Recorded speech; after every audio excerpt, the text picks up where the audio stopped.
मिळालेली ज्ञानोबर आहे निवृत्तीनाथ चौपान काका मुक्ताबाई साधू संत येते घरा तोच दिवाळी दसरा कारण का फळ वर्ष वस्ती आहे ना त्यांचा दसरा आत्ता आहे दिवाळी आता आहे त्यांची दसरा दिवाळी तोची आम्हास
साधू संत येते घरा तोच दिवाळी दसरा आपलं तसं नाही साधू संत येते घरा पुढचे दार बंद करा हे आपल्यावर कारण का संत घरी आले घरी खायला काय नाहीये आणि मुलाला हात मारले कमल इकडे नाही काय बाबा आणि आपल्या घरी संत आले आपल्या घरात काही नाही आपल्याला चोरी करावी लागेल मला काय सांगायचंय चंदनापेक्षा श्रेष्ठ कशी संत आहे मला हे सांगायचं आहे कारण हे काय बाबा घरात गेले महाराज कुदळ एक तलवार आणली आणि कुदळ कशाला म्हणजे वाण्याचं दुकान पाठीमागून फोडायचं तलवार कशाला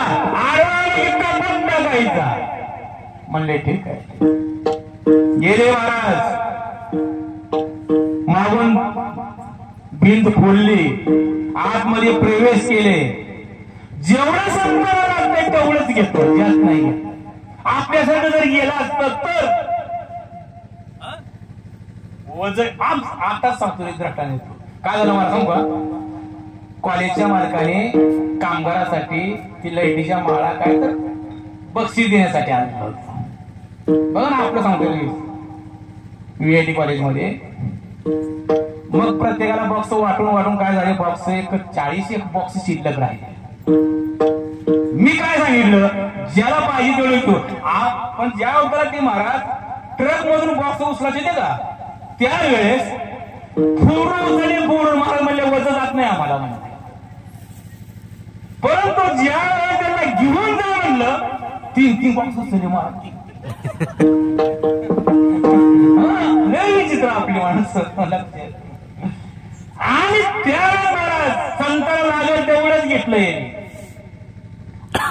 कबीर महाराजांनी कागेमध्ये पिशवी अडकावली बाबा माझ्या खांद्यावर पाहिजे ना उडी मारा उडी मारली महाराज बाळा खाली डबा ठेव मी तुला वरी ओढतो डबा ठेवला म्हणून वरी ओढत असताना पायाचा डबा निघताना वाणी जागेला वाणी खाली पाय ओढतो आणि कबीर महाराज वरी ओढतात महाराज काय झालं रे कमला काय झालं बाबा उद्या सकाळी आपली चर्चा होणार दिवसभर बापले परमार्थाच्या गोष्टी बोलतात आणि संध्याकाळी चोऱ्या करतात बाबा एक करा ना तलवार आणली ना माझं शिरच कापून द्या, ओळखूच येणार. तलवार काढली महाराज,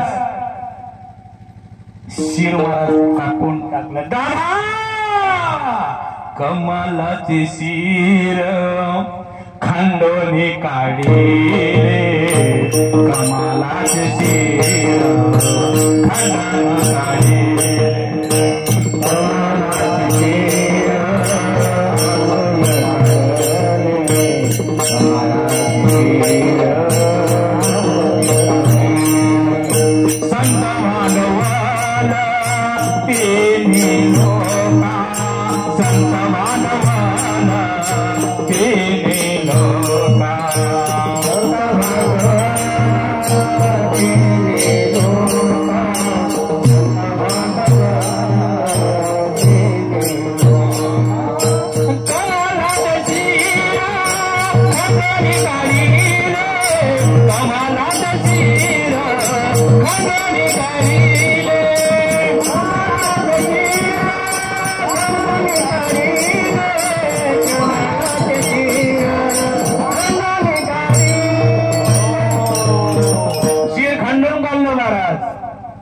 कारण का शास्त्र असं सांगतं, जे पोटभर जेवतो त्याला विकृती म्हणतात, आणि गळ्यापासून जेवतो त्याला विकृती प्रवृत्ती म्हणतात, आणि आपल्या ताटाला दुसऱ्याला देतो त्याला भारताची संस्कृती म्हणतात. ही लक्षात. आणि ती उचललं, पिशवीत टाकलं, शिर घरी आणलं ना, पत्नीने विचारली, मालक मुलगा संगही आलता. कबीर महाराजांनी काही सांगितलं नाही. पिशवी आई साहेबांनी मी ती शिर घेतलं आणि खुंटीला अडकावलं. तुम्ही सांगा माता बघली, मुलाला जर टेस लागली असतं स्वयंपाक नीट केला असता. भाजी आळणी होईल किंवा तिखट तर होईल, भाजी कच्ची तर राहील. माझं लक्षच नाही पोराला काय तेच लागली. आपल्या लक्ष आहे. पण तुम्ही खरं सांगा, तुम्ही खरं बोला, तुम्हाला आई आवडते का वडील? आई आवडते का वडील आवडतात? आईच आवडते. कारण सांगतो, आपण वडिलांच्या खिशाने पैसे चोरले, वडील मारण्यासाठी आले की आपण आईच्या पदरात लपतो. मग आपल्याला आईच आवडते. तुम्हाला कोण आवडतं का? खरं बोलावं, रंगवून जाईल मी. खरं बोला. कोण आवडतं? वडील आवडत. पुढे सण आले एखादी साडी घेऊन अंतकरणातून वडील आवडत. स्वयंपाक चालू केला महाराज. का स्वयंपाक केला? आळंदी का कणकण बोले श्री ज्ञानेश्वर माऊली.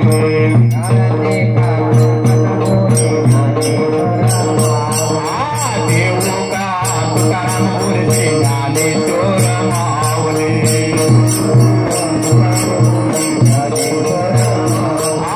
गंगाधरी बोलते ज्ञानेश्वर माऊली.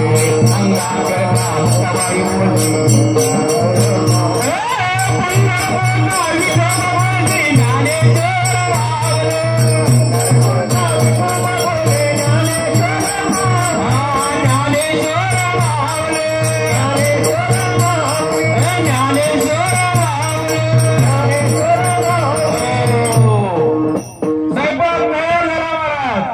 शास्त्र अजून सांगतं, जर घरात मेला माणूस असेल जो झाकून शेतकरी बांधव माझा ज्या त्याला पेरणीवर मूठ धरतो त्याला शेतकरी म्हणतात. लक्षात ठेवा, त्याला बळीराजा म्हणतात. आणि घरात जर मुर्दा ठेवून झाकून ठेवून संताला जर जीव घालत असेल त्याला भारताची संस्कृती म्हणतात. आणि जेवण झालं महाराज. जेवण झाल्यानंतर पहिलं शास्त्र होतं काय? जेवण झालं काय करायचं? चिली मोडायची. काय होत? पान खाद्याचं लक्षात. पान जर नसेल तुळशीचं पान द्यायचं. तुळशी दळ मुक्की सुद्धा तुळशी दळ तुका म्हणे तुळशीचं पान द्यायचं असतं लक्षात. जो कोणी पान खात असेल तर जेवण तर हातामध्ये पान द्यायचं. पानाचा विडा तो नियम आहे शास्त्रामध्ये. आताच्या अर्धा पान खाणाऱ्याचं नाव सांगणार नाही कारण का त्याला कसं त्याला 12 रत्नाचं पान पाहिजे महाराज. हो आता अर्धाच्या अर्ध किती कोपऱ्यातला थोडा चुना लावणार कात कुठा की तंबाखू कुठे काय नाही. हो त्याला 5 पानाचं वेळ लागतो खायला लक्षात. ते सांगायला वेळ नाही आपल्याला आपल्या विषयाकडे जायचंय. आणि निघाला पाठवण्यासाठी परंतु जी धड होता धड धड त्या विशीमध्ये बांधलं होतं आणि त्या खाली चिठ्ठी लिहिली ज्याचं मुलाचं असेल तरी घेऊन जा. आम्हाला त्याला पोलीस कंप्लेंट करायची नाही काही करायचं नाही. परंतु ज्या ज्ञानोबाला निवृत्त सोपा करताना मुक्ताबाई निघाले आणि कबीर महाराज निघाले. त्यांची पत्नी निघाली. महाराज जसं शिर जवळ येत होत तस कबीर महाराजचं अंतकरण दुखावत होत. महाराज परंतु ज्या शिरापाशी आले त्या टायमाला काय केलं तर धडाने दोन्ही हात वर केले आणि संताला साष्टांग गाली लोटांगण वंदन चरणम डोळ्याने पाहिन रूप तुझे प्रेम्याने आनंद पूजन पाहावे वाईन म्हणे ना. कारण साष्टांग दंडवत झाला त्यावेळे कबीर महाराजाने हंबरडा बोलला. म्हणजे कबीर महाराज तुम्ही रडता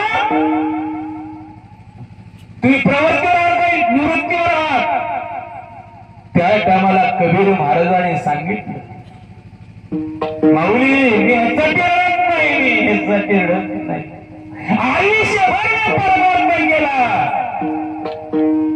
परंतु मला संतांची भेट नको घेता आली नाही. परंतु देह त्यासाठी कष्ट आलं नाही. देह कष्ट उपकार आहे. कारण का तुमच्यासाठी देह कष्टीत आला नाही. माझ्या मुलाचा देह तुमच्या कष्टासाठी गेला. त्याच्याबद्दल माझं काय झालं आहे मी वृत्तीवर गेलेला. जगाच्या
माऊली त्यांचा माझ्या मुलाचा देह तुमच्यासाठी आहे. मी आयुष्यभर परमार्थ करतो माझा देह उपयोगी आहे. मला सांगायचं आहे काय संत देह कसं जिजिलतात आणि तुम्हाला